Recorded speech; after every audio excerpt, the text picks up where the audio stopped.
loco? Yo, yo, yo! Angel is in the house.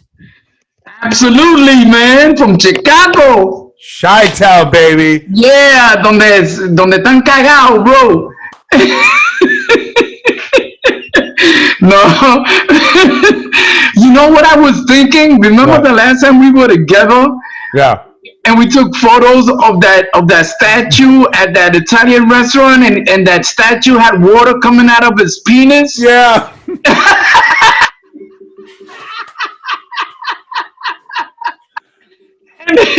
That was the craziest thing. And we both went into the restroom and we both looked at the statue like, what the fuck is this shit? Yeah, remember? Yeah, yeah. That was fucking crazy. I was laughing my ass off till I almost pissed on myself. Oh my god, that was This only happens to us, my brother. oh my god, brother. How you been, man, in Chi-Town? Well, I've been really good. This, all jokes aside, but man, it's been really good to me. I cannot complain. That's good. It's Man. been really, la verdad, mi hermano, it's been really good. I love it here. It's my home now, you know. Yeah. And este, I met a beautiful Polish girl, you know, so, and her family, you know, and stuff. Nice, nice. They love me, I love them, you know how it is, man. Yeah. You know. So I finally, you know, it's like I after being alone for about 3 years, I got so used to it. Right. Or 2 years, I said I love my place, you know, until I got swiped up again. And I got I got in. You guys swiped up real quick. Yeah, but Real she's quick. a beautiful woman, you know, and her family, her kids are beautiful, you know, and her mom is just as old as my mom. They're 91 years old. Wow. Wow. Yeah, That's would you awesome. believe Wow. that? 91. That's great. 91. Wow. And her mom still drinks. Nice. I love it. I love it. 91. That's amazing. The story the freaking story she has. Wow. Oh man, oh God. When I sit down with her, it's like never ending, never ending. She has stories and I have stories. So we throw stories back and forth, you know? Oh my god, brother. Wow, so this is your show now, huh? Yeah, it's my show, bro. I wanted to get you on the show to Congratulations, man. Thank you, brother. Thank you, You know, brother. Thank you. because you're really out there, you know, you do stuff, man, you know, like everybody else. Yeah. You know. Well, not like everybody else. Some people are just a bunch of, you know what. Yeah, But right. I leave that alone for another. That's another topic for another day. Yeah, another talk shit topic for another day.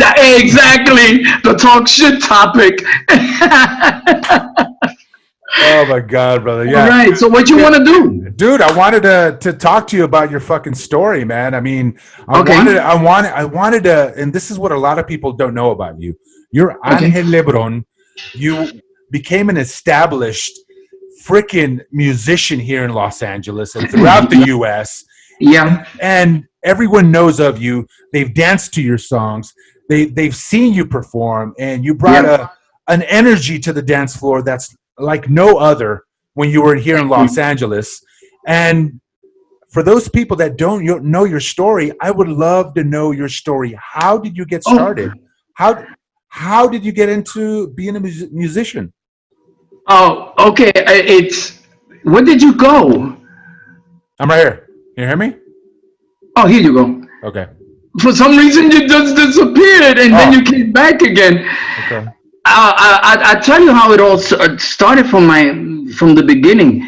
I come from a family of musicians. I was born into a music world. Nice. Okay, my father played with El Trio de Johnny Rodriguez, who happened to be Tito Rodriguez's brother.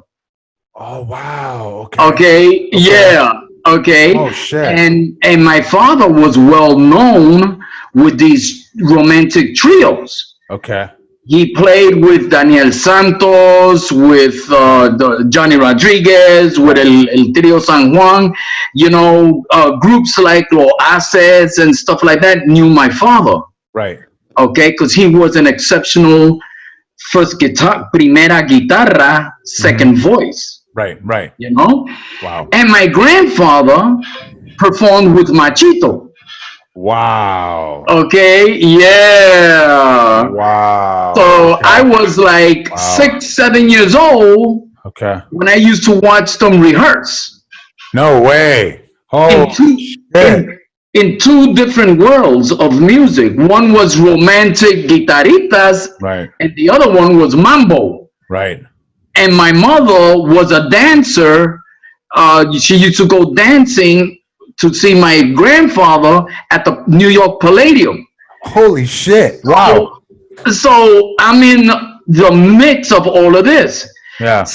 Saturdays, after everyone finished gigging, they will come to our apartment in the Bronx and continue where they left off Okay. until 5, 6 in the freaking morning. I couldn't even sleep. I'm like 6 years old. My brother is 5.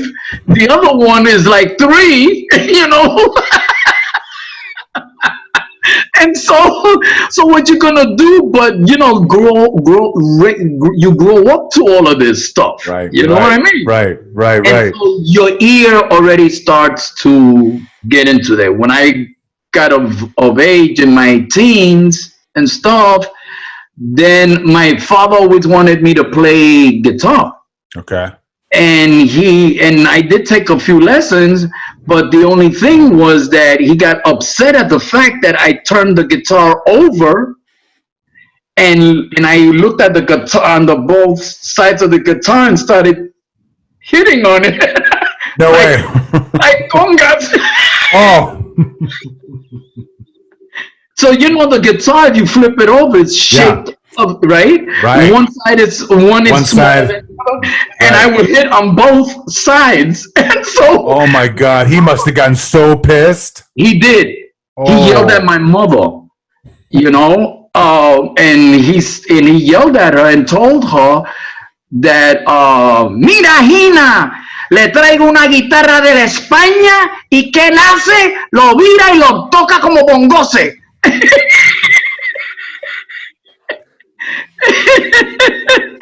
Oh shit.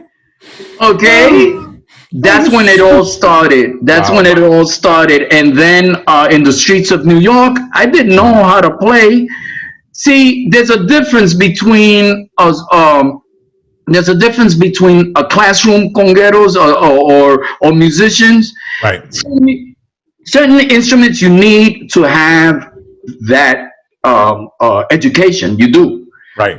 Certain instruments you don't, but you should know later on, like Right. I did. Right. But I learned in the street. Like street I learned to style. play. Street style. I played congas in the streets, estilo callejero de la calle, and I learned on the rooftop. Dope. Oh, nice. Okay. On the Okay. rooftop, while guys were playing, Right. were flying pigeons because we used to fly pigeons. Right. So guys Oh, were shit. up on the rooftop flying pigeons, and I'm learning how to play congas. And Right. so and we had the guys, they had these raggedy old congas, right? Entiende? But they sounded real good, and they brought them up and they taught me and everything. And the thing they always taught me was about hitting the sound is called el seco. It's a slap. Right. And they said never pull your hand on the skin to hit a slap. Oh. You hit the slap without touching the skin. That's when you know how to slap a skin. Ah. Anybody that holds the skin Okay. down to make a slap sound, está flojo. Oh. Okay. Okay. Okay. Okay. And that's how. So anyway, I learned in the street. I learned from my buddies and in those days con unos cubanos that took me under their wing. Nice. and stuff like that. Unfortunately, after high school, I went into the army, Okay. and I did my time and everything. When I came back, I continued, and because I was afraid to go into because there was a lot of drugs at the time. I Right. mean, man, What era was this? 70s? yeah, late '60s, Late 60s? Okay. late '60s, early '70s, Okay. in the beginning of the '70s, but crack at the end of the '60s, Right. Right. Right. and during the in fact, it was Alegre All Stars was around Alegre Records. Fania wasn't even out yet. Oh, wow. Wow. Wow. Fania, it was Tico Records and Alegre Records. Right. That's it. Okay. Just those two. That's it, Wow. Okay. and they put out some good shit. I'm talking Yeah. about the Cuban jam sessions on Tico Records, and I mean, you had these guys like Charlie Palmieri, Chombo, and The I good mean, shit. good shit. Whoa. Carl Jada, Yeah. Tito Puente. These guys were Yeah. on those labels. Right. You Right. know? Later was when Fania came out, Right. and when they did, it was the guys from the '70s. Right. Who Right. was Willie Colon, Hector Colon, Lavoe, and all yeah. those cats, man, Yeah. from the Yeah. South Bronx, all these guys from the South. And we had a unique sound. Everybody had a unique sound. I could have gone that way, but because of the drug scene, I pulled away. How bad was it? Was it It really was really bad? bad. Really bad. It was really bad. What they see today is nothing to what went on then. Yeah. Wow. People were shooting up everywhere, doing all kinds of crazy stuff, Right. and they were making so much money that they didn't even know what to do with it. Yeah. So but the music was there. Yeah. The music was always there, and it was developed by us, a bunch of kids from the street. Nice. That's what salsa was. Yep. And like Tito Puente once said, I don't know what salsa is. It's something that you eat. I know I know what Latin music is. So that's how that went on, and so in fact, I helped out, and I'm gonna tell you who I performed with in those days.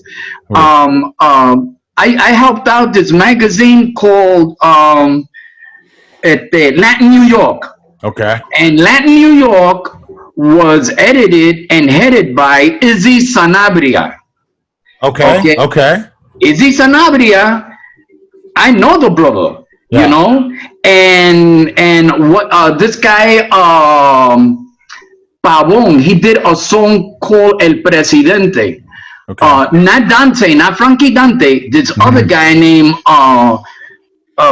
anyway, he was working also for New York Magazine on Latin New York, and I helped them distribute it. Oh shit. Okay. Nice. And it was a hot thing. Nice. This brother was the promoter that did Madison Square Garden Fania All Stars. Izzy Sanabria. What? MC.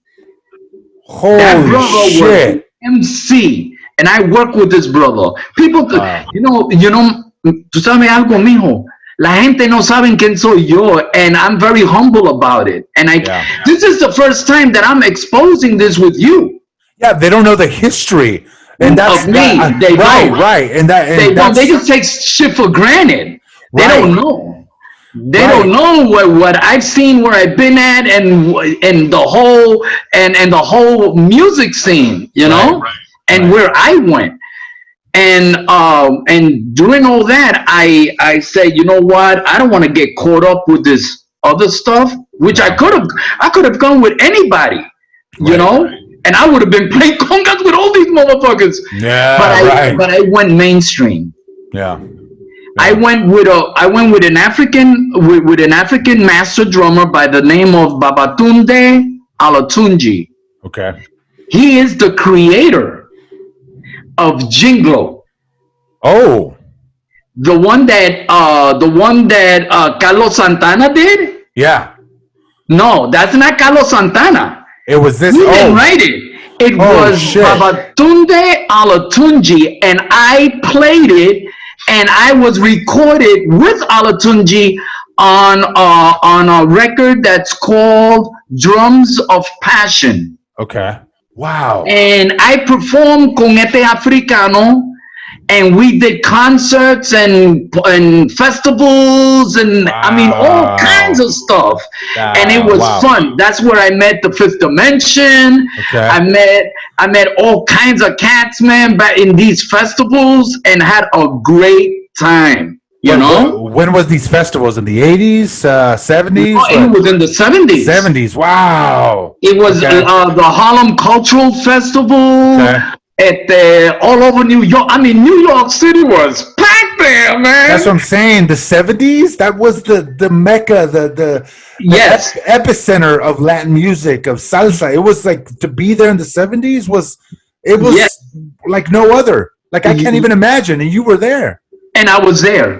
I was in the entire, I was in the Crazy. mix. I was in the middle of it all.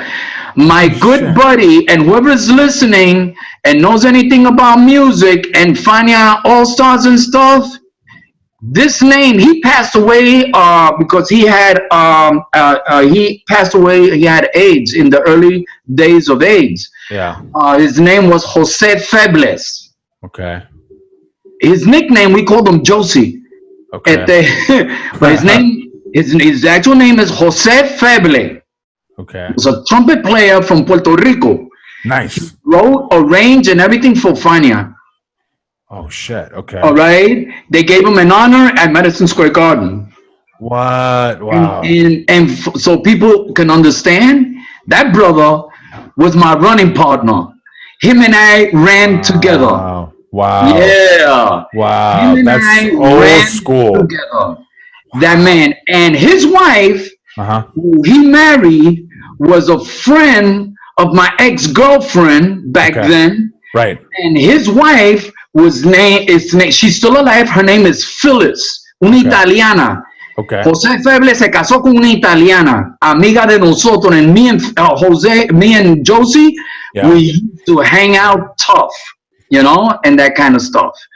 Unfortunately, he passed away because of the era and drugs and everything, and killed a lot of people, man. The combination of drugs and AIDS, it just was bad Now in the 70s. here we go. Now we roll into the boogaloo.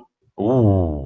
Okay. This is late 70s. Now right? we're going to the late 70s. Late 70s. Yep. 70s. I'm taking you on a ride here, bro. Yeah. Late 70s. Shit. Okay. And now I'm going through all this stuff, but I'm still doing my jams and everything, and I'm doing jam sessions in Central Park with a bunch Nice. of guys, and we're just cooking in the summer and doing all kinds of stuff, and I'm a happy dude. Now I became more of a because I didn't want to be hanging with any group at all. So I was a substitute and a freelance independent musician, and I also did recordings. So Nice. whoever called me, whatever needed or whatever, I would step in and everything. I did gigs with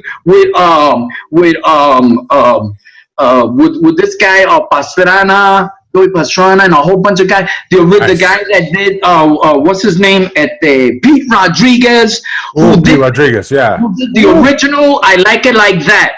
Oh, the original track. Okay. The original shit. track. Classic. That's fucking classic. Not the one que hizo el Gordo Este, Right, or what's same. his name? Yeah, that's a remake. Wow. Okay. The original is by a brother by the name of Pete Rodriguez. Yeah. And Legend. when Conguero wasn't around, I would get a call to come in. I knew all of these guys' music, all of them. Wow. In this head, and I still know it today. The breaks, cuts, bridges, everything. What was it like to live in that era? Jesus I Christ. can't be all that stupid. Right. What was it like to live in that era? It's fucking incredible. It was incredible. I'm gonna tell you, I was a happy dude. Yeah. Yeah. Sort of happy. Really, I had a badass job. I graduated from St. Francis College. I went to work in Wall Street. I was a Nice. Wall Streeter, dude. What? I didn't know that.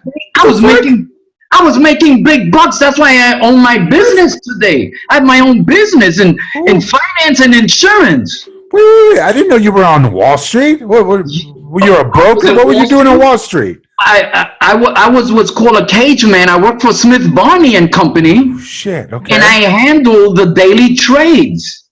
What? And I balanced daily trades. That's what I did Wow. for the brokers at Smith Barney. And so yeah, I made bucks out of the yin yang. So you got to work in Wall Street every day. Every day in Wall Street, not outside, Inside. not somewhere in some little pendejito office. Yeah. Nothing. I'm talking about I worked on Broad Street.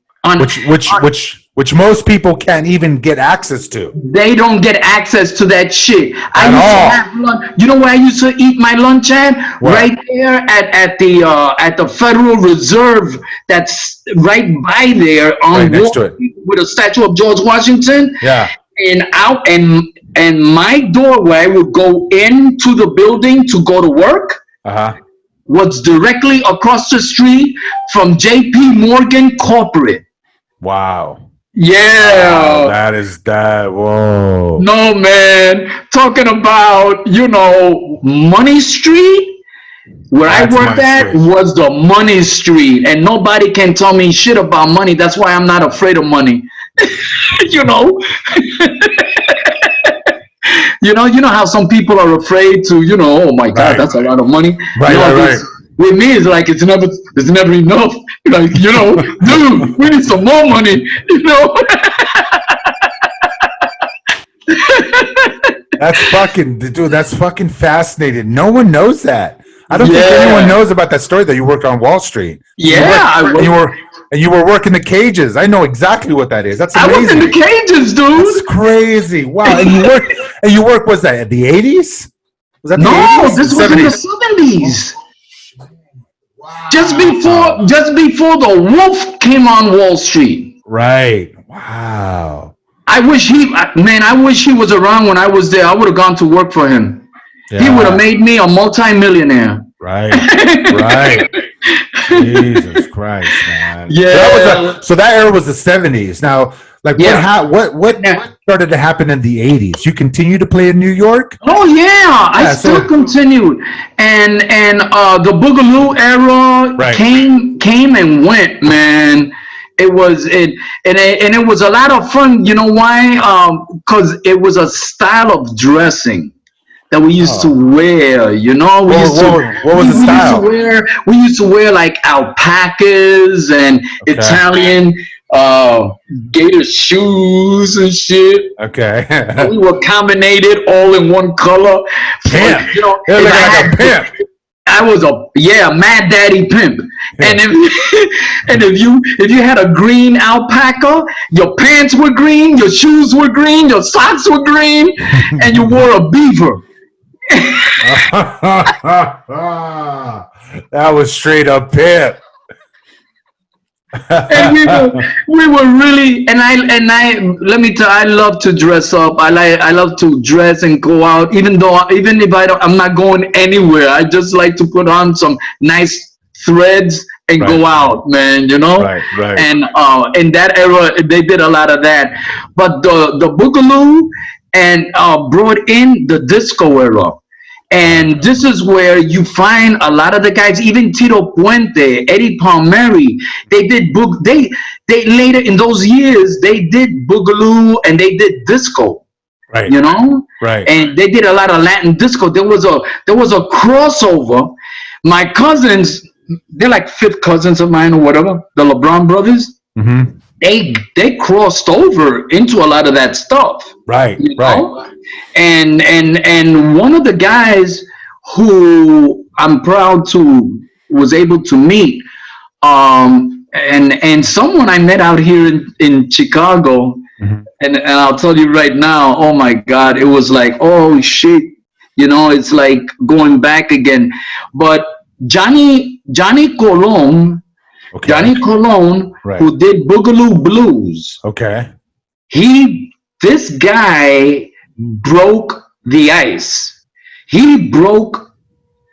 That's like the Boogaloo national anthem for us. Yeah, Wow.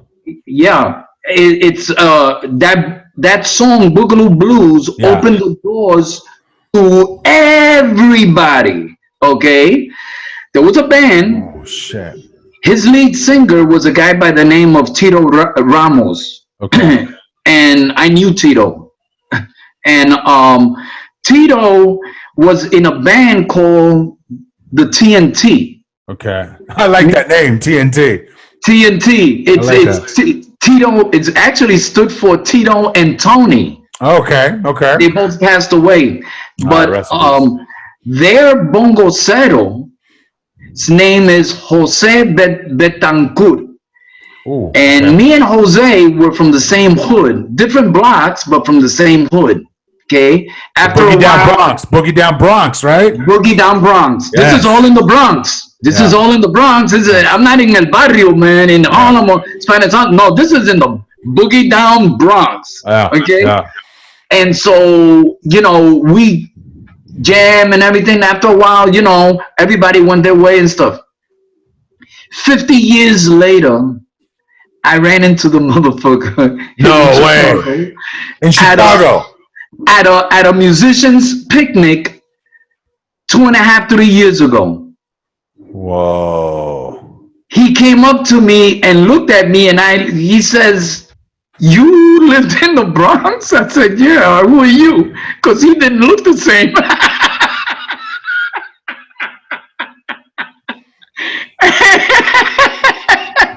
He's shorty gordo.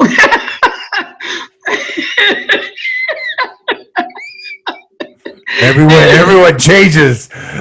Me too, but I was so obvious. He looked at me and said, Right. and I said, "Yeah." He says, You look the same, just older. "That's older, right?" He says, "You're Papa, right?" And I said, "You the fuck are you? Only people from the hood knows me by that name." He says, "I'm Joe from the TNT band." I said, "You're kidding me." Well, he became a born again Christian and everything because he's Okay. been saved through a lot of stuff. And I have a lot to be grateful for, which you guys know about. Yeah. And Yeah. my life has changed as well. Yeah. And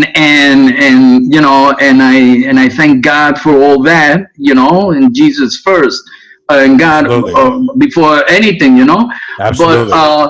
so him and I now that we're here in Chicago and stuff, we're getting to we got to play already together. We did a gig, No okay, way. with an orchestra that was put together called at the Las Estrellas. What's the Oh man. Anyway, old age is coming up. Anyway, we did a gig. We did a gig together, which was very successful here in Chicago. Okay. And him and I decided that after this virus thing, Right. we're getting together and we're going to put a group together. Him and I. Nice. We're putting and it's a small group, possibly a 6-7 piece, Okay. and a jazz type of thing at the Latin jazz, danceable and stuff. So we're gonna get together and play some old school stuff. Ooh, Here in that Chicago. sounds Yeah. fucking So sick. yeah, it is. It's gonna be really sick because of the music that Right. we started popping out is music that never has been heard in so long that people is gonna think that it's new. Right. And eso. But anyway, getting back to the 80s, I continue playing, by the way, Nice. with whomever, whatever. But I still was afraid of that drug scene. Right. Yo le cogí miedo, didn't want to deal with this, and stuff. Yeah. So I remained in. I'm not saying that on the on the mainstream there wasn't any, maybe just as much, but there was como más control, you know. I was Right. seeing more control. You know, my people were getting out of hand, boy. They were getting blasted right on before getting up on stage, and they Oh were. shit. I mean, they were really Like like going nuts. fuck. So, you know, I said, you know, what I saw, what I experienced, got other people may experience different, you know, but my experience was I got turned off. I kept away, and that kind of stuff. So how were you able to turn it off and still live in New York in the Bronx and continue to play with all I those had a people? family, you know. Yeah, That had to be hard. I mean, how can you not? I mean, if you're moving away from that, you'd have to leave. yeah, I didn't, but I was still, I what I did was in the early '80s moved to Yeah. Puerto Rico. Oh, okay. Okay. So I moved to Puerto Rico, Nice. Nice. Okay. and I lived in Puerto Rico and stuff for a little while. Nice. And what happens in Puerto Rico? I'm playing again, You playing again.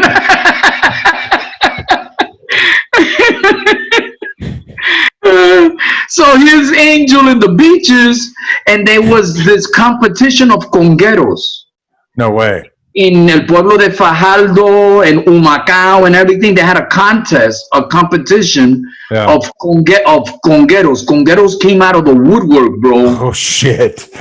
and I was in the mix. All right, I was in there with everybody. We were just going down. We were just throwing it. Wow. You know, I mean, wow. I would have loved to be in, there. in the beach, and they set up stages and everything in the beach, Wow. right in the beach in Fajardo, called Seven Seas. Just going at it. Just Going at oh. it, going at it. Wow. I taught my oldest son how to play. Nice. May he rest in peace. He got killed, but that's another story. But yeah, I taught him how to play, and I did a little thing with my son and my daughter, the Yeah. three of us, and we did like a trio. Me and my son would play congas, and my daughter would sing. Oh, nice. That's And beautiful. we went into a competition and won What? In Puerto Rico. In Puerto Rico. in Puerto Rico. That's that's nice. Wow. That's Yeah, we fucking were- awesome. And you know the music. And you know what we played? What? We played Cuban guaguancó. What? We played. You play Wawanko? Yes, we played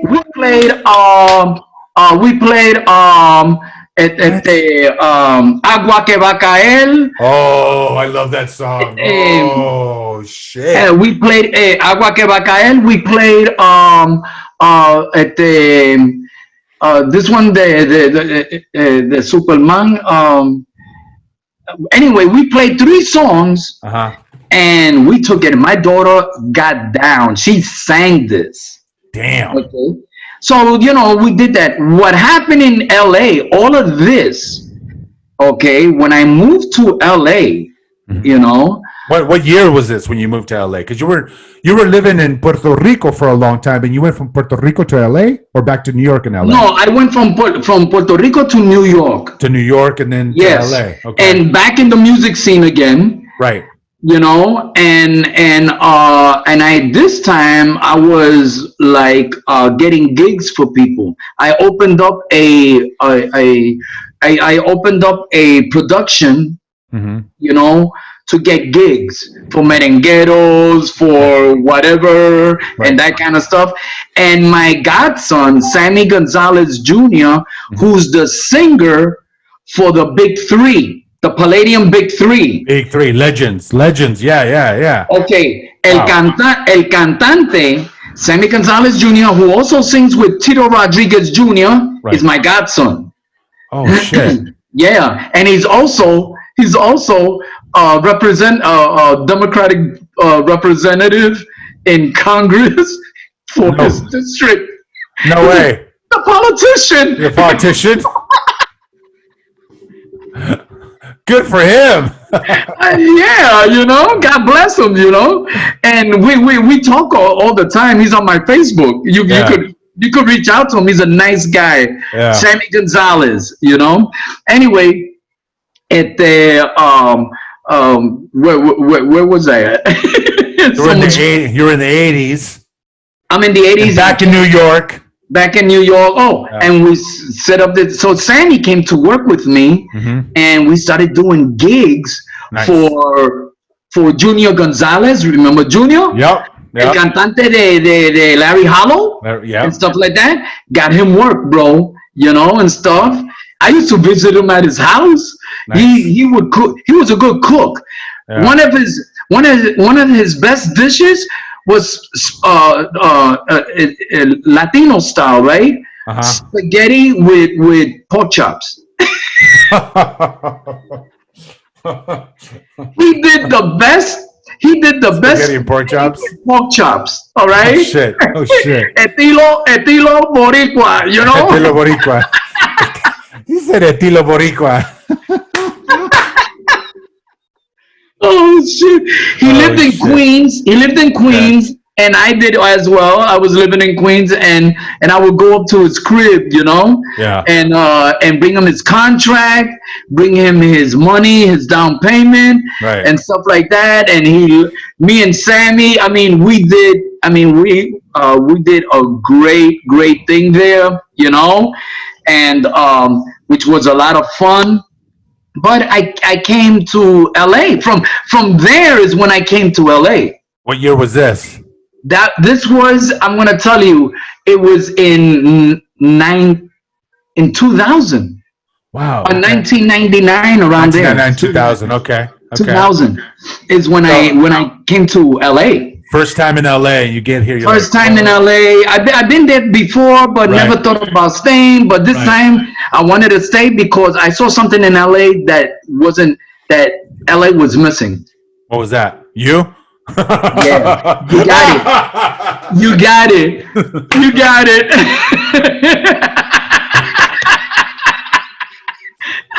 I knew your face would light up. You're like, you got it.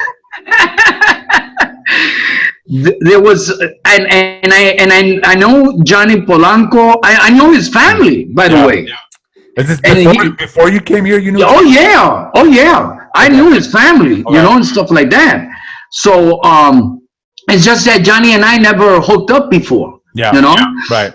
And everybody knows in LA, Johnny and I became the best of friends, the best of brothers. Yeah. Even George Balmaceda is my exceptional brother, man. You know. Yeah. Yeah. You know, these guys, I love them dearly. I just had a chat with George Balmaceda about a week ago, you know, and we chatted and everything, man, you know, and these guys are, you know, I love these guys. So I'm now in LA, but I wanted to get around, you know. Again, I beat around the bush, sort of say. Mm-hmm. I worked in the and I'm gonna tell you who I worked with, and you're gonna laugh. I worked in the burrito circuit. I worked in the chitlin circuit. I worked over in Santa Monica at Harvell's. Okay. I played there. Oh wow. Okay. I played in Harvell's. Oh, all right. Shit. Okay. Congas, yeah, I played there. Okay. I played with a brother by then. He had this underground thing. What the hell his name is? Morenito, man. Good people. He has a show, and he still has it today. No way. You know.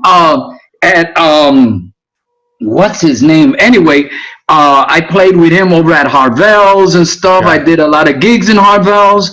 Nice. And when I was in the chitlin circuit playing with these brothers, right? I played blues with a chick named Jeannie, and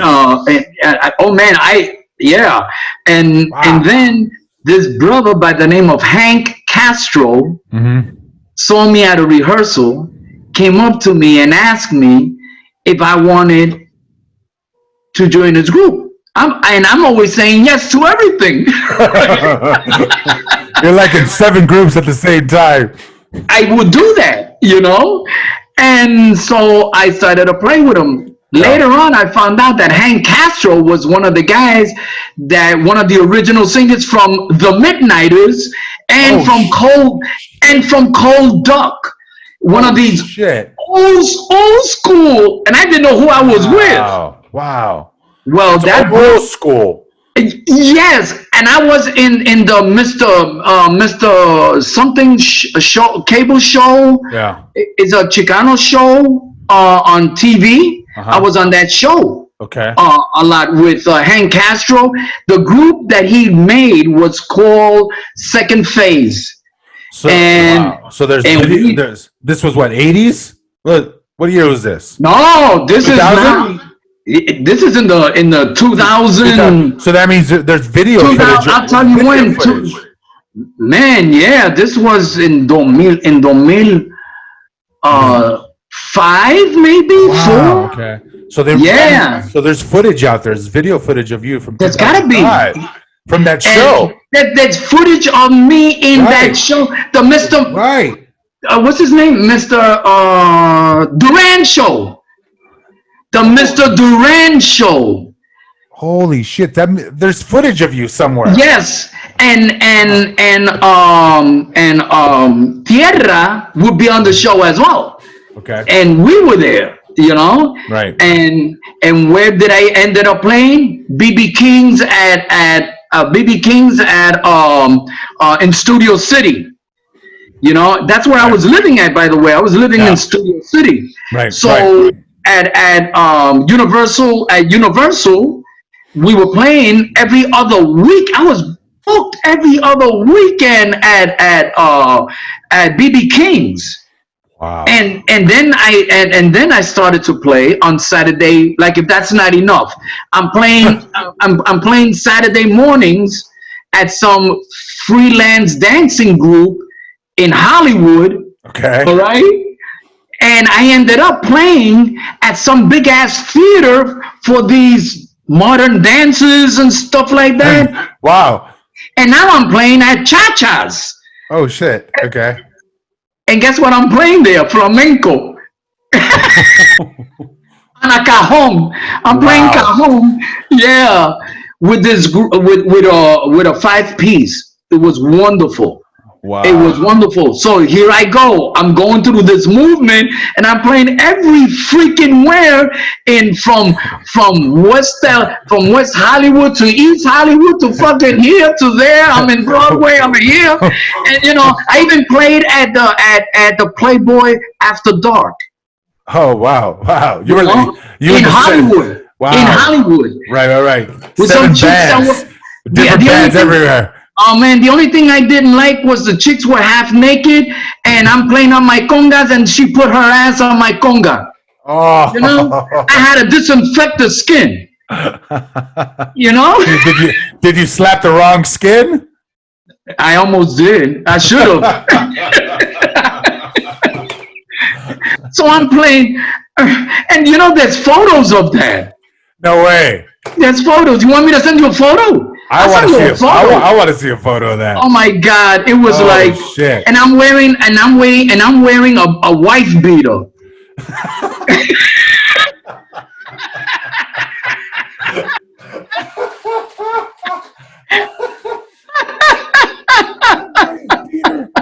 Oh my goodness. I'm wearing a wife beater. Would you believe this?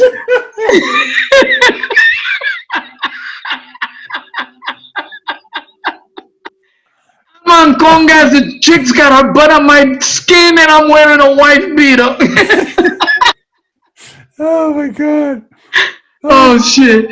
I mean, if it isn't for good times, what would we be at, right? Right, exactly. So all of that, and then from there, I was always active, and now I'm getting calls like people, hey, I heard and I became a member of the Musicians Union of LA, Yeah. and I would practice there by myself. Put myself out there. People will hear me. I get gigs. The guys, the guys at the union know of me. They would Right. pass my name around. So I was busy. I kept busy. And it sounds like you were playing flamenco.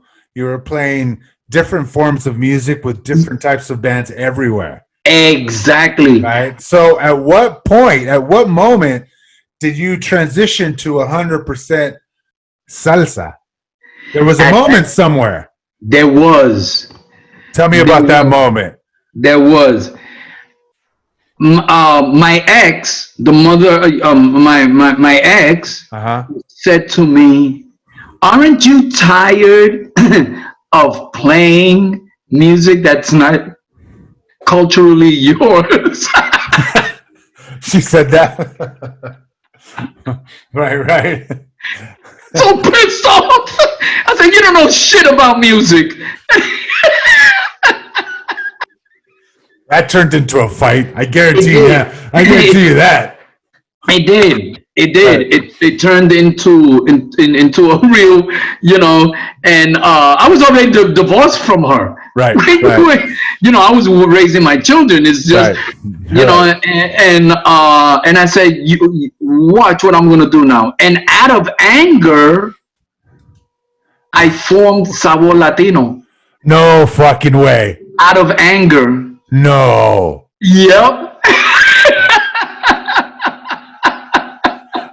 I was gonna ask you a question like, where did you find that inspiration to create Sabor Latino? My anger.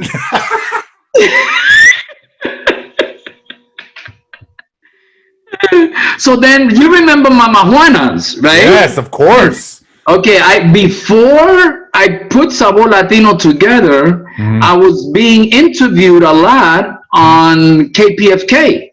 Okay. Okay, and the brothers there would interview me a lot. They do like what you're doing with me. They, Yeah. and they would rap with me and tell me, ask me, de la música and back in Right. the day and Right. what am I doing now and Right. stuff like Right. this, right? Right. So we would go to Mama Juana's all the time, and I became good friends with Daryl, Okay. the Okay. owner of who today we're still buddies. Right. Right. And he keeps telling me, Angel, the day I put a big concert together, you will be in my concert. I said, okay. And so I would, I told Daryl, Daryl, I got this in mind. And he said, not a problem. You talk to me whenever you're ready. Right. Time went, because now I'm already pissed off and now already I'm already pissed off at the ex-wife. I'm yeah. pissed off. Let's do it right now. I'm not. And I'm I'm not getting willing to this wait. together now. Yeah, and it's in my head. No. And I'm preparing everything. And my first rehearsal was a failure. Oh. I did first of all, none of the majority of the guys didn't come Okay. who I wanted. Only tres gatos showed up. Okay. And this guy by the name of Carlos Corona, who's still my friend today, They were the only ones that showed. is the original Sabor Latino. He's the original from when it was nothing. Yeah. And he came because a friend of his invited him over to hear of this new group, which Yeah. I was putting together, and I didn't know him. Right. He came out of a car, and I went up to him, and no, he came up to me and he says, "Are you Angel?" And I said, "Yeah." He says, so and so invited me. Steven was the guy's name. Invited me over to hear you guys play. And I said, "Wait a minute, let me ask you something. Are you a musician?" He says, "Yeah." I said, "What do you play?" He said, "Timbales." "You got your timbales there?" He says, "Yeah." "Pull the fuckers out and go inside there, and you're gonna play with me."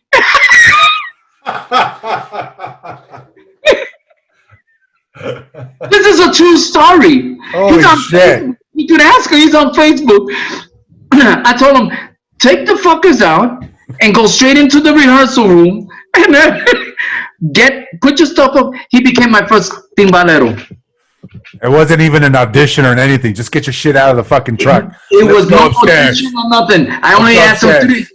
I only asked him a few questions. Are you a musician? Yeah. Yeah. What do you play? Timbales. You got your instruments there? Yeah. Pull the fuckers out and go inside. You're gonna play with me. You know? Now that's old school. That's old school. That is old school right That's there. old school. Yeah, You know? yeah. If you say, like in New York, we believe this. Don't tell me, show me. I love that saying. That's Love what we that do. saying. Don't show me. Don't tell me, show me. You know, what is it you could do? So then one thing led to the other. He got me some stuff. The same guy, Carlos, turned me on to a couple of guys that write music. We Hmm. started building it. Now I had to get, before all of that, I had to come up with a concept. Right. And so, and if a lot of bands fail because they don't have a concept.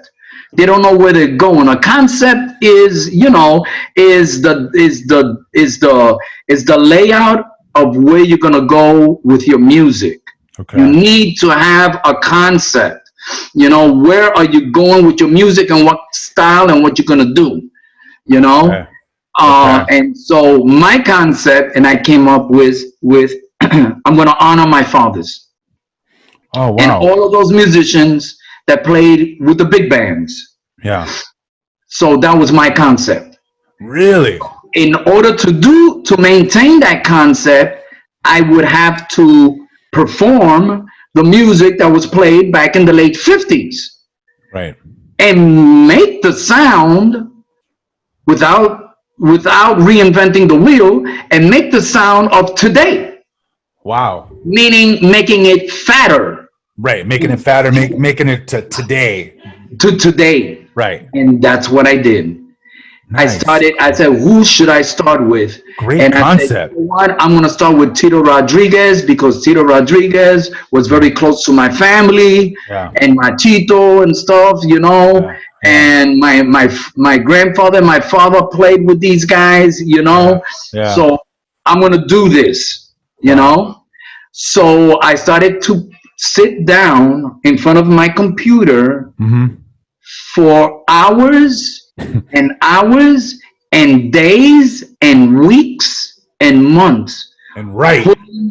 pulling the music Wow. Right. that I would want to dance to and what would the dancers would like to dance to and Okay. live. So what I did, I will go to Floridita, I will go to a hangout at Mama Juana's and hear the bands, see what they're playing.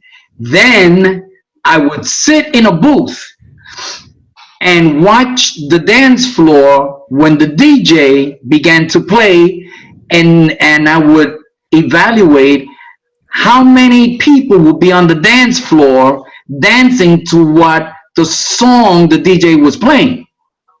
So you would really Dancing analyze to everything. mambo.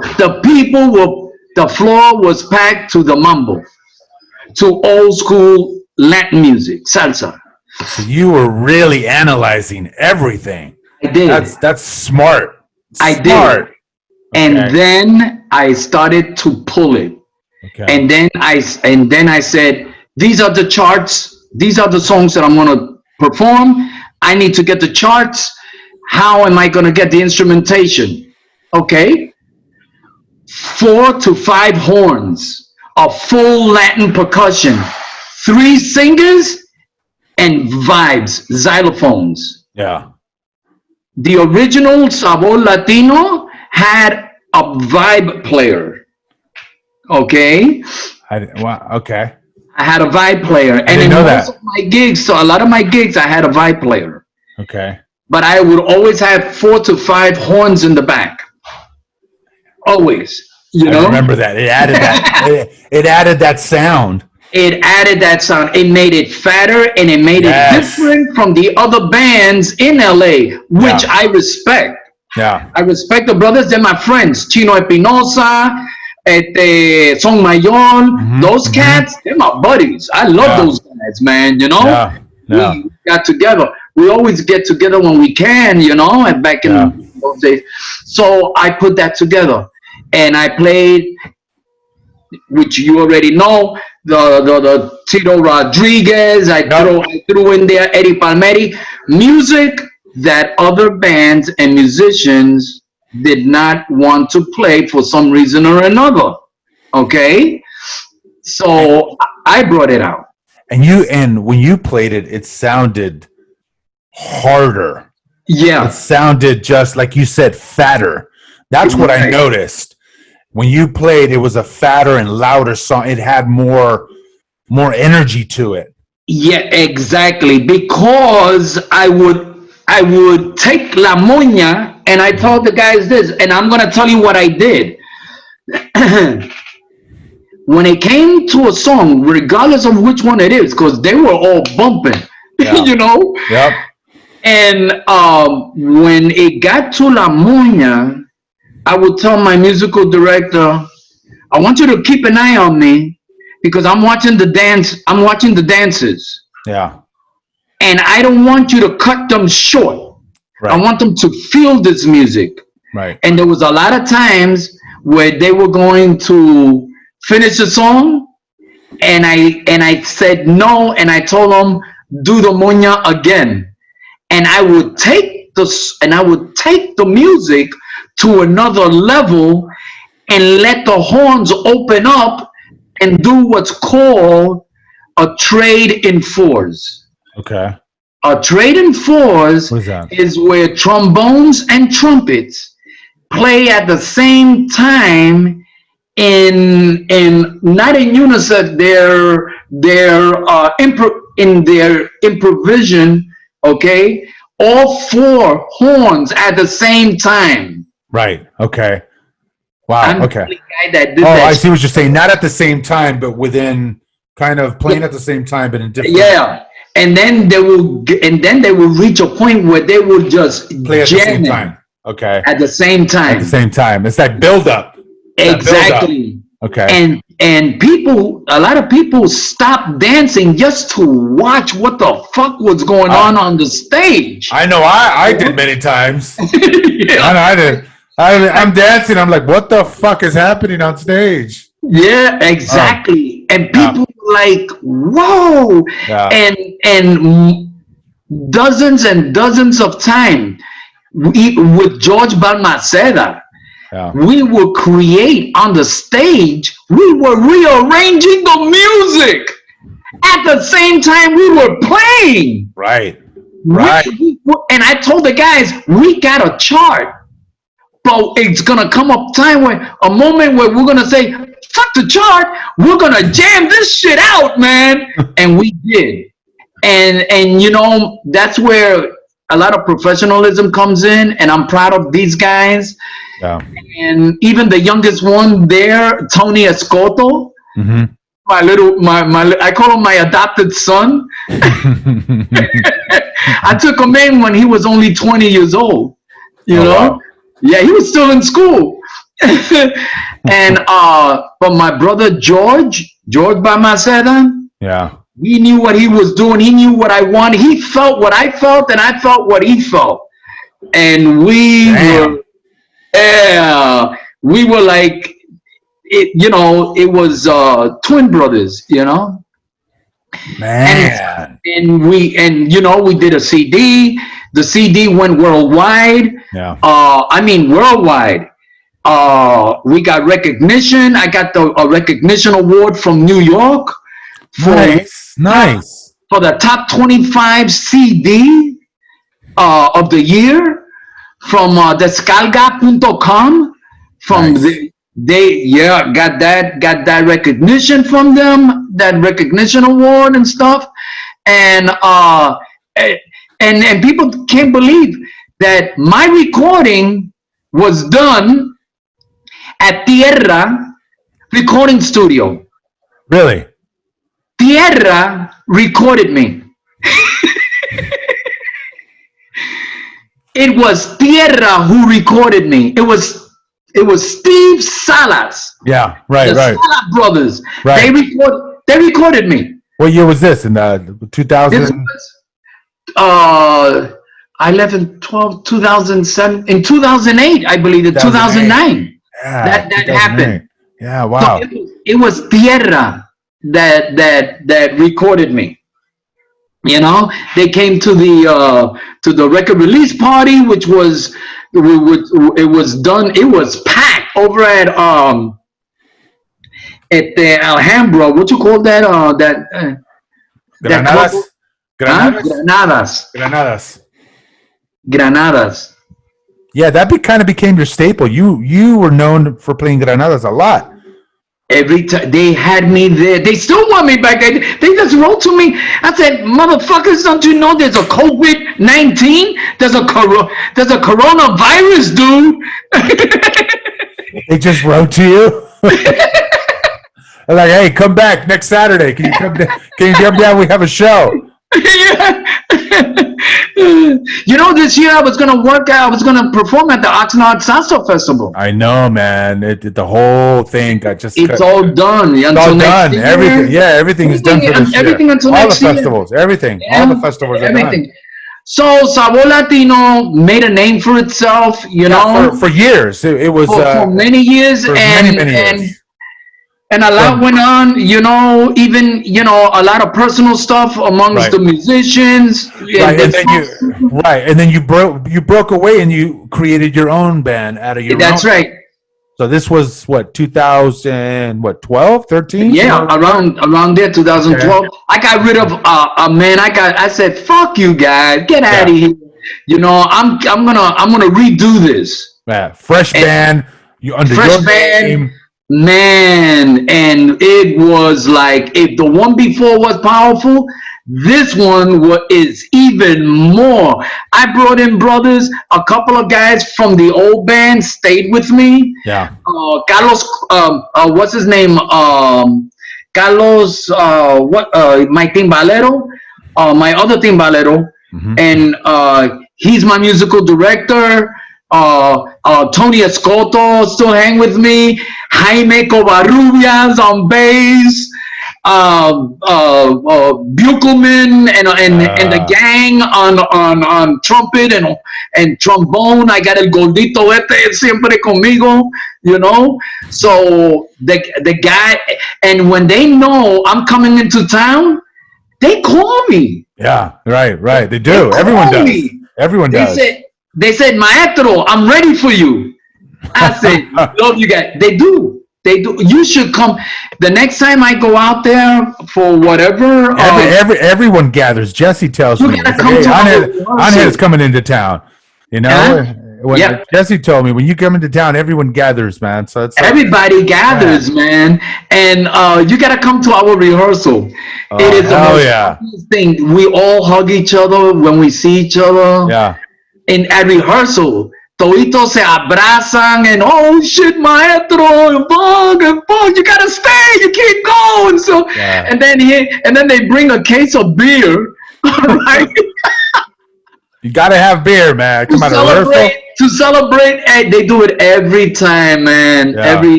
Every time. That's love. That's love right there. And I want people to know, my man, que I left. I actually when I left LA and I left the music in LA, not because things were going bad for me. I left the music while I was still on the top of the heap. I remember. And people thought I was crazy. So it isn't that I was losing it. I decided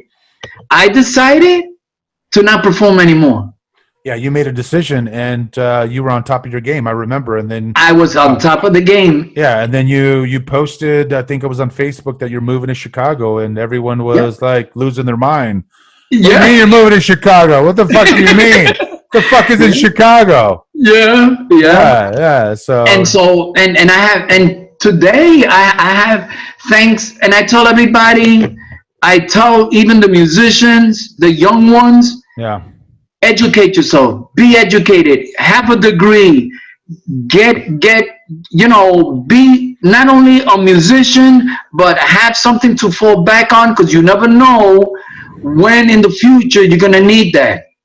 Now, as far as education, if someone is listening to this and they want to be a conguero, is that your best advice? Like, hey, study, but at the same time have something to fall back on. Exactly. Okay. And to be a conguero, if you want to be a real good conguero, okay, you got to pay your dues. Okay. You got to play from the heart. You got to feel it. You got to feel that spirit. You got to feel it in your hands, that your hands and your skin are one. Yeah. I got a student here who's a Chicago cop, Yeah. and Nice. I'm teaching him, and he's doing great. Wow. And I told him I want to do a little recording, percussion recording with him and stuff. Bring Yeah. my boy Joe Bentancourt over and a couple of guys and do an urban percussion session. Little You know, jams, a little jam session. there you go. There you go, like that. So That sounds hot. so my advice is that to study, and if you're gonna pick up any instrument, doesn't have to be a conga, anything, don't half step. If you're gonna half step, don't do it. Yeah. Don't do a fucking thing. Don't do shit. Go 1,000%. Go hard. You gotta go. That's right. You gotta go the whole mile. You gotta feel it. It's your hands. It's painful. Yeah. How many times my hand used to open up and bleed, and stuff. But you know what? It is what it is. I did it because I love it. I felt it inside. I will come up with different type of sound. The sound is in my head. The music is in my head, and all I had to do was put it in my hands. What You do you know? what do you say to people that are talented that really have really good, but they're shy. They don't know how to connect with people. They Because need. as a musician, you really need to get out there. So, Yes. what do you say to somebody that wants to break in? I know you said pay your dues. So what's the path to break your dues? How do you get there to break those dues? The first thing you got to do, and that's a really good question, my brother, because a lot of guys don't know how to do this, and Yeah. they're scared, they're whatever. Right. What they need to do is hang with the right people, where the musicians hang out at, where musicians go to. Okay. Doesn't have to be a nightclub or anything. Go to the musicians union. Go listen to some guys talk, and test yourself, push yourself to talk to them, Yeah. and be humble. Above everything, you freaking gotta be humble, because they'll close your doors. Yeah. You gotta be humble. No arrogance or nothing like that. Just go, and these guys would love to talk to young musicians. Right. I'm telling you, all the young guys gotta do is go up to one of those older guys and say, "Hey, I noticed that you play this instrument and that. Um, can you lead me somewhere? I played this. This is something I want to do. Could you lead me? Could you help me? Or who should I see? Or whatever." Yeah. I'm gonna tell you something. The Musicians Union in LA, okay, that local in LA has a division for young musicians. Really. They have a division for young musicians. And all they have to do is go over to the Musicians Union and speak to the people there. And if they see the president of the Musicians Union, Yeah. he's a Puerto Rican Cuban from the Bronx. Okay? Nice. Drop my name. Nice. Drop my name. You hear that, people? Knows Drop me. his name. Drop his name, people. Yeah. Drop my name. Because the brother knows me. And he before he became the president of the union, he used to see me practice and rehearse all by myself. I would rent these rehearsal rooms twice in a week, 2 days a week, Yeah. all by myself. 3 hours. I would do 6 hours of playing congas. How many hours? How many hours a week do you still play right now, just to keep the edge? How many hours? I only do like 2 hours. That's because you're a pro. That's all. But to get to that point, how many hours did you play in the beginning? Maybe about 12 hours a week. Wow. Okay. 12, 16 hours a 12 to week. 16 hours a week. You need Yeah. that. You need that dedication. You need that. You need that time you need to put in that time, right? Yes, especially on the weekends. Yeah. and Because then, that's where most of the gigs are at, the weekends. exactly. And the other thing is that on Sundays or whatever, whenever there's drum circles and guys playing congas out in the street, Right. I'd suggest guys to go to the street and learn street playing. It's a different technique. Good advice. It's a different technique in the street, man. That's good advice. So they do some crazy shit out there that you won't find in a classroom at all. That's great advice. Yeah. Damn, that's so good. That's true. For those people listening, go to the street. Go to the street and learn. That's right. That's where it's at.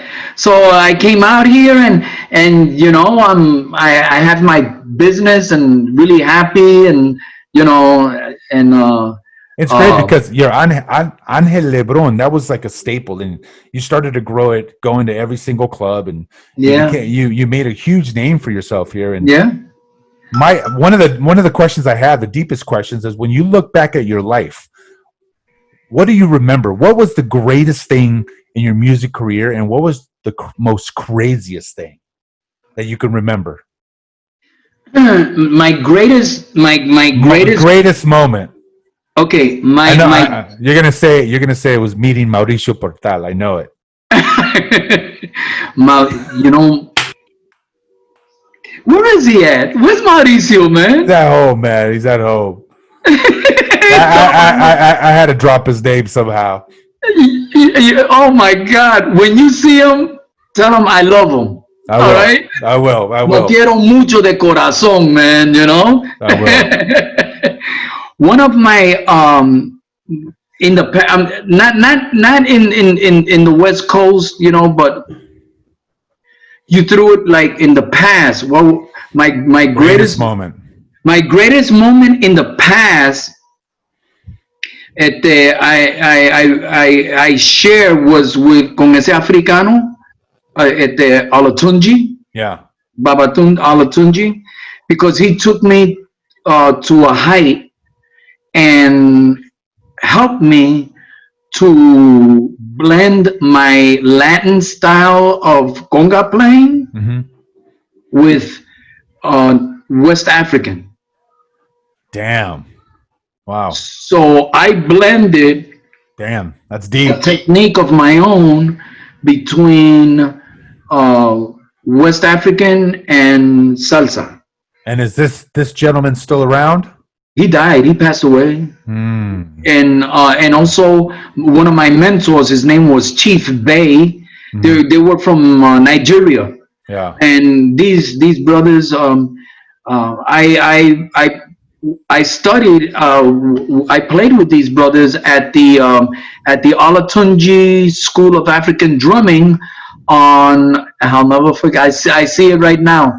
It was on West 125th Street between Park Avenue and Fifth Avenue in New York. It was upstairs. Damn. You know, and I'll never forget it. That was one of my beginnings. And so because of him and what he helped me do with my drumming, which is a blend. A blend is a little different. Yeah, it's a blend with the African. Yeah. I was able to do, you know, a new sound. A new sound. Yeah. A new sound for me and for people that heard it. They said, "Damn, man!" And there were congueros in LA that came to see me. Yeah. They watched my hands, they recognized it, but all of a sudden, my hand got kind of fast and did something else. Yeah. And they came up to me and told me. They said, "I couldn't understand the sound that came out. I was following you, and all of a sudden, I got lost." Yeah, it's like that African OG shit. That's what it was. It was that I threw in there. That I threw in there on the second conga, on the other one, and I throw that other stuff. You know. Damn. So it works for me. But you gotta love it. You gotta sleep it, eat it, live with it. You know. Yeah. And so, So today, what's the worst thing? Well, yeah. What's the worst thing? That was the best thing, man. The worst thing that I've ever experienced was see, probably not getting paid as a musician. that's one of them. Yeah, That right, in right. fact, in It fact, has to be. in fact, there were, and not to mention any names, but that brother left L.A. But Yeah. I did a tour in San Francisco, Hmm. and Johnny Polanco and Artie Webb went with me, and we Yeah. did a thing there, and I was responsible to pay them and everything. Yeah. The guy paid me short, so short that I had to pay out of my pocket to Johnny Polanco. Oh. And Johnny, being my brother, said to me, "You don't forget about it, Angel." And I said, "No, my word is bond, Yeah. and I will pay you." And I paid him in full, and I paid Artie Webb. Yeah. You know, Damn. Damn. and I got shafted, you Yeah. know, Right. because of that. And then Yeah. at another time, uh, this one brother, I was playing at a blues festival, Hmm.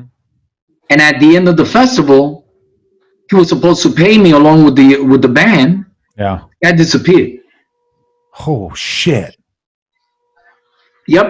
And so that was the most horrible thing that ever happened.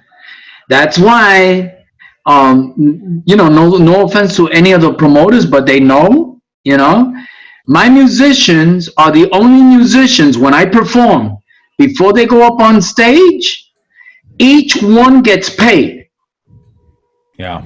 because I have the funds in my bankroll to cover that. Yeah. I don't want them hanging around at the end of the night waiting to get paid. That's the worst feeling. That's got to be the worst feeling as a musician. Okay, I pay them. I Yeah. make sure I have the funds are in the bank. Everything is solid. I Yeah. write the check.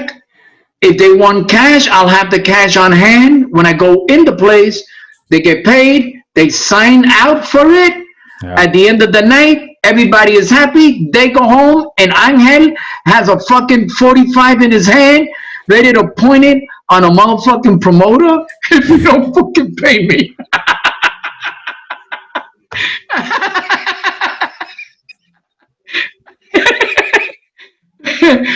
The only Oh my promoter god. that I work with. Don't drop names. Don't drop names on him. I know you want to.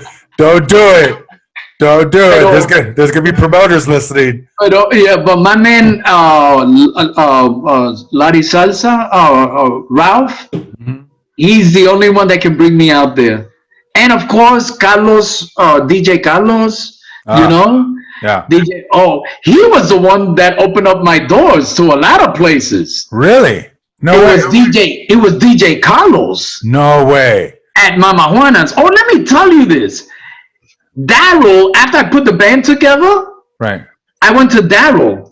Daryl, you remember when Daryl Mama Juana's had Sundays and they had Poncho Sanchez on Sundays? Yes. Okay. Great Poncho night. Yes. Sanchez was having some Sundays that were kind of thin, Yeah. So Daryl said, "Look, I don't know what you're bringing to the table. I'll give you a Sunday. Yeah. If you make good, I'm going to give you a Thursday night and put you to the test with the salseros." Yeah. All right. Thursdays, as you well know, That was the night. That it was the night. It was salsa fever night. Yeah. That was the night at Mama Juana's. The night. That's right. Either you made it or you broke it Yeah. that Yeah. night. Yeah. I played Sunday. I took the Sunday, and Daryl said, I think he felt sorry for me. Yeah. He said, "I'm going to give you the entire door, Angel. I'm going to give you the entire door. I'll take the bar. Whatever you do at the door is yours. I don't care. Yeah. I'll pay." He told me, "I'll pay for the girls to the bartenders. I take care of all of that at the bar, and then you take care of the door and bring the people in." Yeah. Promotion went out.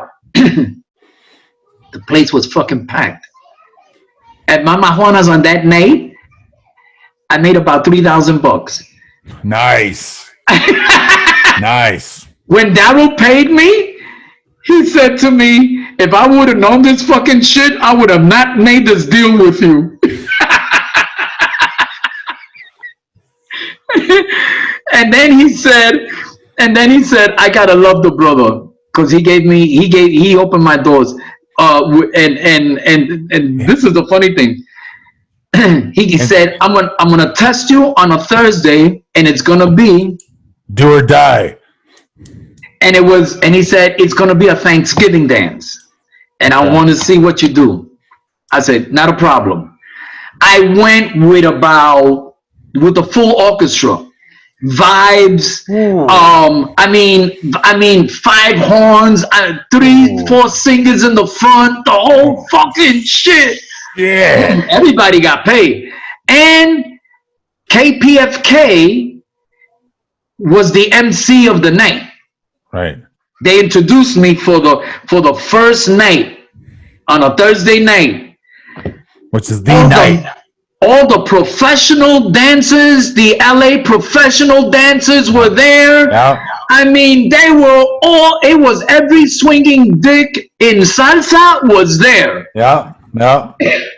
The line went to the outside trying to get in.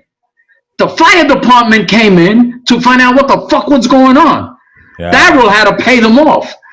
I played that night and blew the fucking ceiling out of that place.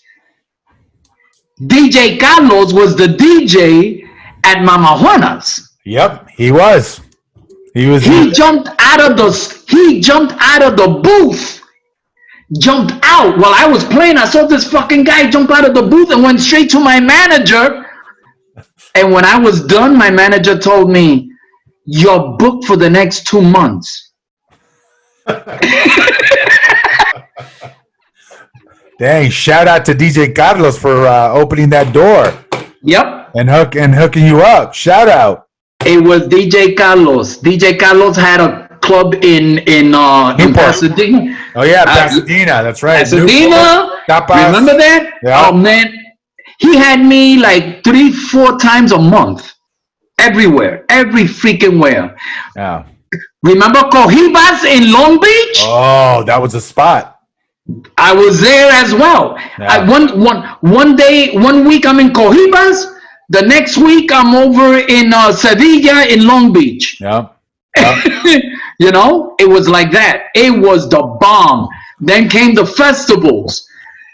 Then came, oh my God. It was back to back to back It was. to back. I was gigging, and my guys could tell you this. I was gigging 30 days in a month. I was gigging at least 25 to 27 days in a month. Non-stop. Damn. And everybody made money.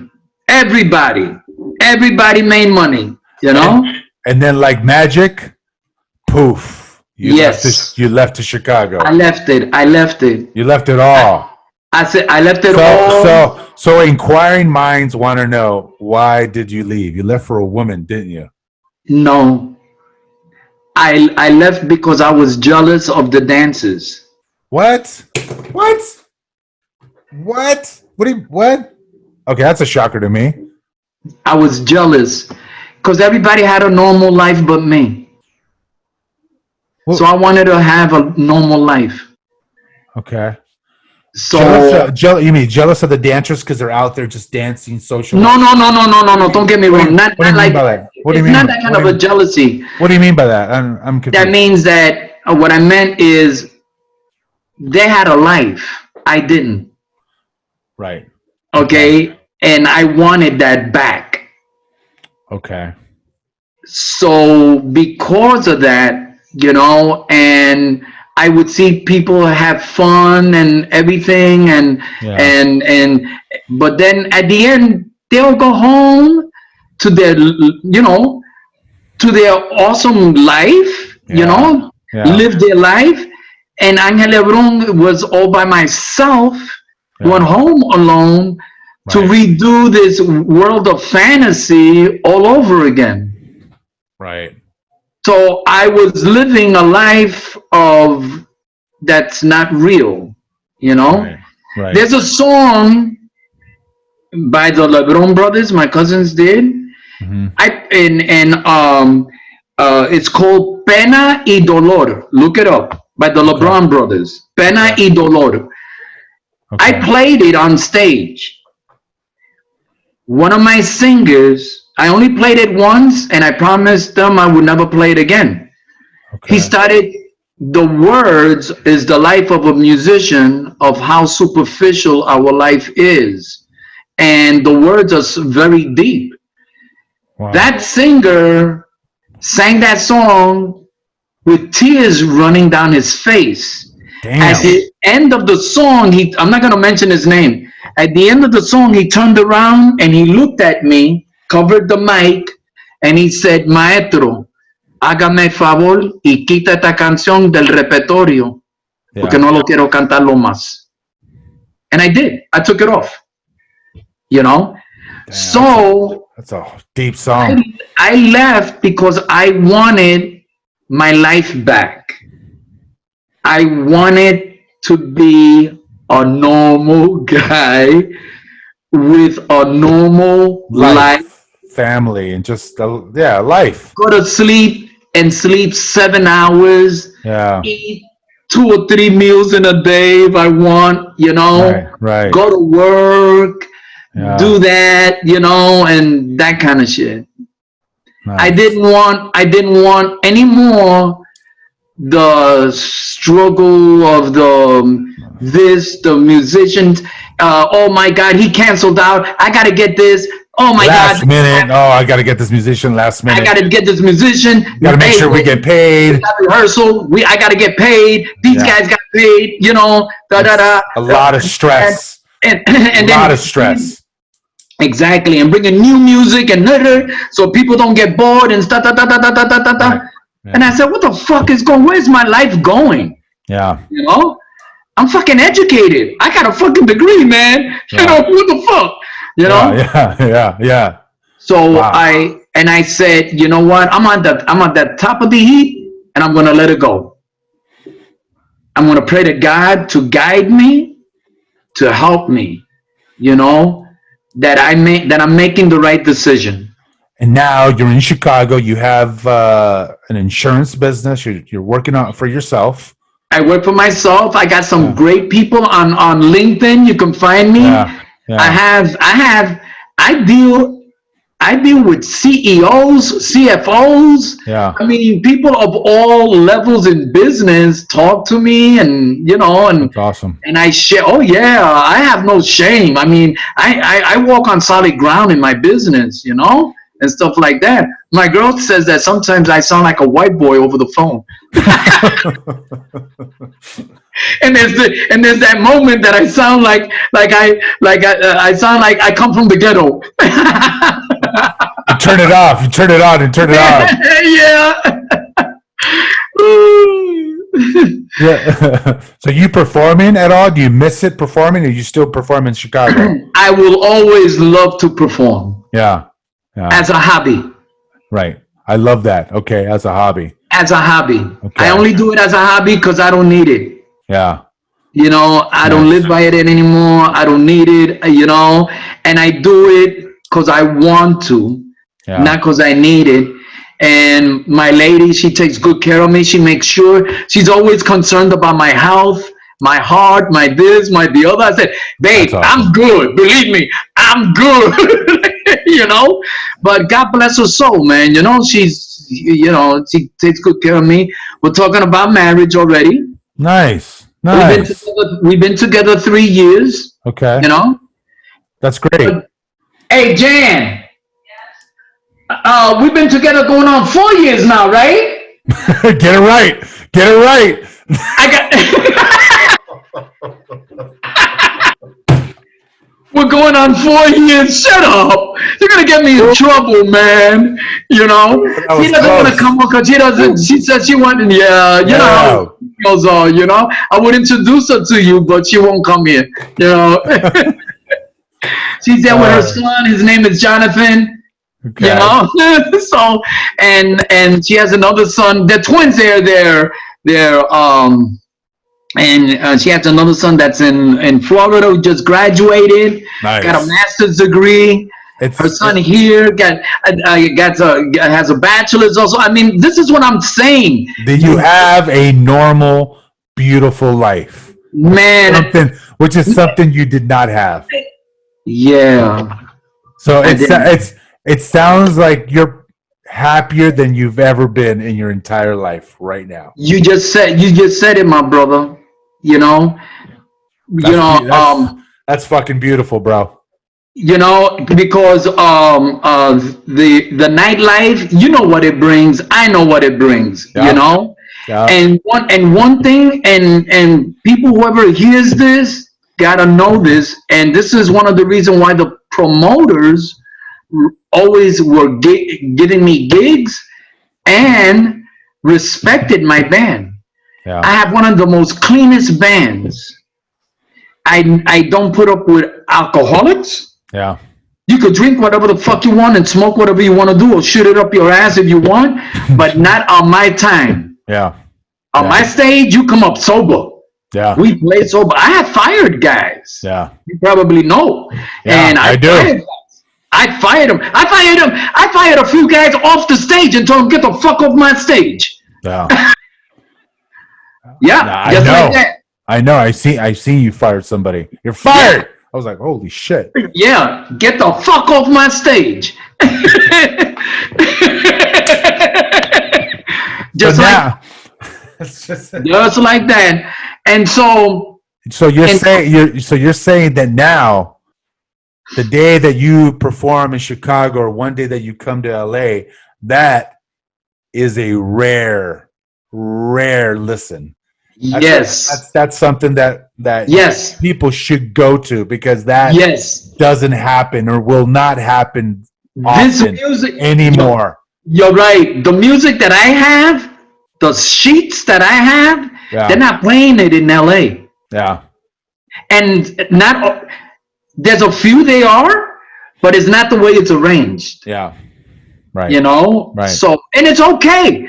Every artist has his own colors right. to paint, Yeah, and I respect that, and I love them for that, and yeah, they love me the same. yeah, And we all, and the beauty about being an artist and a mind of an artist, the creation part, that we can compare, we'll discuss it, we'll even criticize it. yeah. It's okay, but guess what? We're still friends. Well We're said. still friends. We're Well still but said. Well that's said. right. So, brother, when are you going to be coming to LA? Okay, now When Ralph, when the coronavirus is over? when the coronavirus is over, I'm supposed I maybe Ralph is the one that brings me as well. The a DJ, what's it, not DJ, the promoter, ¿cómo se llama? Luis, and this guy that does tapas, the new tapas. Oh, they shut it down now. There's no tapas. No, there's another one Oh, the one in Costa Mesa that's in opening. Costa Mesa. Yeah, Esteban. And okay, those guys were putting together Esteban and Luis Aragon. Luis Aragon. Yeah, Okay, the yeah, brother Luis yeah. was going to do. You remember when he did the Orange County Salsa Festival? Yes. Mm-hmm. He's bringing it. He was bringing it back, Yeah. and I asked him. I said, Luis, if you bring back the Orange County Salsa Festival again, will you consider me? He says, you're the first one I will bring over. And I Nice. said, Nice. get this going and I will perform at the festival. I will Nice. do this. Nice. And Ralph wants to do, if I'm not mistaken, maybe I'm saying something ahead of time, Whoa, but whoa, whoa, whoa, whoa, whoa. Ralph is planning on a festival next year, and he's bringing me out there Okay. for a festival that he told me he's working on, and I suggested, Ralph, get a couple of the promoters, the guys that work with you, and they'll put together some badass shit, and I'll come for you. And I'll come for my people in LA, because it was LA that put me on the map. Again, it was LA that did it. you know, and that's why I love LA. I walk into a club that I'm performing.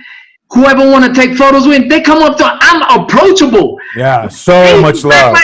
some chicks grab my ass over Yeah. at fucking in fucking Granada, fucking Granada. Girls grab your ass? Some chick grabbed, and when I turned around, they were laughing. I said, I know it was one of yous. That, just girls or guys too? I hope not. He said, I hope not. Oh man. Oh man. So for sure, probably maybe at the end of this year, maybe next year you're gonna perform. Yes, So absolutely. the last question I have for you, brother, Okay.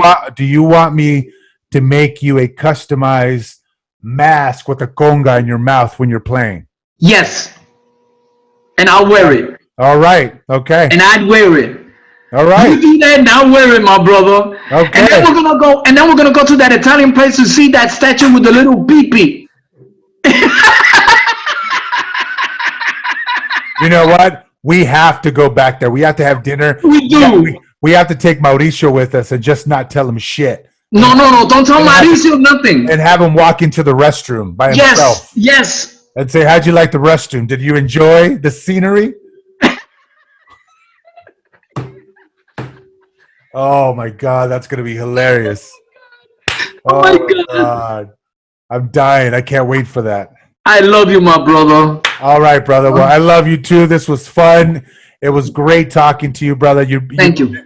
You've been an inspiration. You've moved Thank and you. changed people's lives here in LA with your music and with your passion and just with your realness. That's one thing that I remember and will always stick with me is that you've Thank you. always been raw and in your face, and I've always loved that about you, brother. Thank you. Thank you so much, my brother. Te quiero mucho, man. I miss you, bro. Miss you You too, know? brother. So we'll be seeing Respeto, each bro. other again, right? Yes, brother. So keep in touch. Let me know when you're in town, dude, so we can hit that restaurant. Oh, you'll again. know ahead of time. Believe me. Yes, yes. All Brother. right? All right, And brother. tell Great. Mauricio, Oh, yeah. tell Mauricio that I love him. Lo He'll quiero watch, mucho. he'll watch this and he'll start crying. Okay. I'll All see you, right, my brother. man. I'll see you, Bye brother. bye.